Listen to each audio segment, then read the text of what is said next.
गजल है तू मेरा तराना आ तेरी धड़कनों पे लिख दूं दिल का फसाना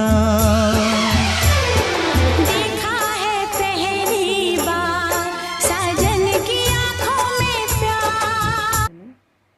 আরও অনেক কিছু আছে, সবটা তো দেখতে পাচ্ছি না ওদের জন্য, তাই কিছুটা দেখে বেরিয়ে পড়লাম। এখন বাড়িতে চলে যাব, আমাদের যা নেওয়ার আমরা নিয়ে নিয়েছি।